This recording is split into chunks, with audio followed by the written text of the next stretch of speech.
او کالذی مر علی قریۃ وہی خاویۃ علی عروشہا، یا پھر اس شخص کے واقعے کو ذرا یاد کرو، کیا تم نے نہیں دیکھا کہ جس کا گزر ہوا ایک بستی پر اور وہ اوندھی پڑی ہوئی تھی اپنی چھتوں پر۔ اگرچہ مختلف تفاسیر میں مختلف آپ کو شاید اس کی تعبیرات ملے، یہ اصل میں ہوا ہے کہ جب نمرود، جس کا نام تھا بخت نصر، نیبوکیڈنیزر، اس نے 586 قبل مسیح میں، حضرت مسیح سے 586 قبل، اس نے حملہ کیا فلسطین پر۔ دیکھیے عراق اور فلسطین کی، اسرائیل کی اور عراق کی اس وقت بھی سب سے بڑی دشمنی ہے آپس میں،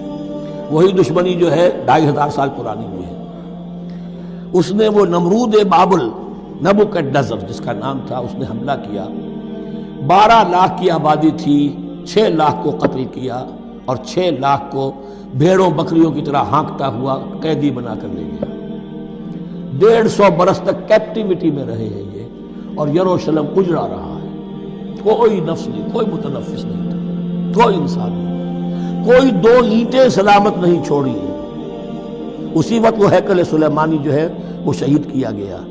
اور ان کے کہنے کے مطابق اس کے ایک تہخانے میں وہ تابوت سکینہ بھی تھا جہاں ربائی ان کے موجود تھے، اور وہ ربائی بھی وہیں پر ان کی موت واقع ہوئی اور تابوت سکینہ بھی ہے، اگر ان کا قول صحیح ہے۔ تو جس زمانے میں یہ اجڑی ہوئی بستی تھی، حضرت عزیر علیہ السلام کا گزر ہوا،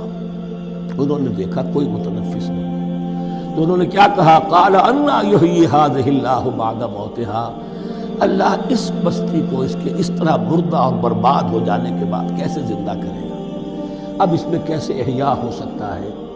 دوبارہ کیسے اس میں لوگ آ کر آباد ہو سکتے ہیں؟ اتنی بڑی بربادی، اتنی تباہی، کوئی متنفس نہیں، کوئی 2 اینٹیں سلامت نہیں۔ فَأَمَاتَهُ اللَّهُ مِئَةَ عَامٍ ثُمَّ بَعَثَهُ، تو اللہ نے اس پر موت وارد کر دی 100 برس کے لیے، اور پھر انہیں اٹھایا۔ قَالَ كَمْ لَبِثْتَ، سوال کیا کتنے عرصے رہے ہو یہاں؟ حضرت عزیر جو ہیں، چونکہ جو رینائسنس ہوا ہے تاریخ بنی اسرائیل میں، اس کے نقیب، اس کے اصل جو بنیاد ہے وہ یہ، انہوں نے پھر اصلاح کی، جو زوال ان میں آیا تھا اخلاقی اور دینی، پھر یہ اٹھے کمر کس کر، جب اللہ تعالیٰ نے یہ مشاہدات کرا دیے، اور پھر جا کر وہاں تبلیغ کی اور دعوت کی دی، اور وہی ان یہودیوں کے اندر جو کیپٹیوٹی میں تھے انہیں پھر اصل دین کی تعلیم دی، روح دین کو زندہ کیا، تو گویا کہ وہاں سے پھر ان کا احیاء ہوا ہے۔ کب لبثت، کتنے عرصے رہے ہوگے تو؟ قال لبثت یوما و بعض یوم، اب اس کو ایسے محسوس ہوا جیسے سویا تھا تھوڑی دیر کے لیے، میں 1 دن رہا ہوں یا دن کا کچھ حصہ۔ قال بل لبثت 100 عام، نہیں، اللہ نے فرمایا نہیں، تم 100 سال رہے۔ فانظر الی طعامک و شرابک لم یتسنہ، تو ذرا اپنے کھانے اور جو مشروب تمہارے ساتھ تھا سفر میں، ذرا اس کو دیکھو، ان کے اندر کوئی گسان پیدا نہیں ہوئی، سڑے نہیں ہیں، ان کے اندر کوئی خرابی پیدا نہیں ہوئی۔ وانظر الی حمارک، آپ دوسری طرف اپنے گدھے کو دیکھو جو تمہاری سواری کا گدھا تھا، وَلَنَجْعَلَكَ آیَةً لِلنَّاسِ، وہ بالکل ختم ہو چکا تھا، اس کی ہڈیاں ہی رہ گئی تھیں، گوشت گل چکا تھا، کچھ نہیں تھا، 100 برس۔ وانظر الی حمارک وَلِنَجْعَلَكَ آیَةً لِلنَّاسِ، اور ہمیں تو بنانا ہے تجھے ایک نشانی لوگوں کے لیے، یعنی خود اے عزیر تمہیں ایک نشانی بنانا ہے، اور تمہیں نشانی بنانے کے لیے یہ نشانی ہم تمہیں دکھا رہے ہیں، تاکہ یقین جو ہے، یقین کامل تمہارے اندر پیدا ہو۔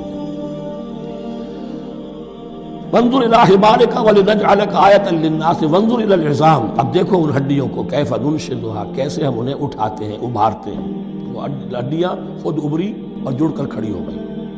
ثم نکسوها لحما، پھر دیکھو تمہاری نگاہوں کے سامنے اس کو گوشت پہناتے ہیں۔ فلما تبین له،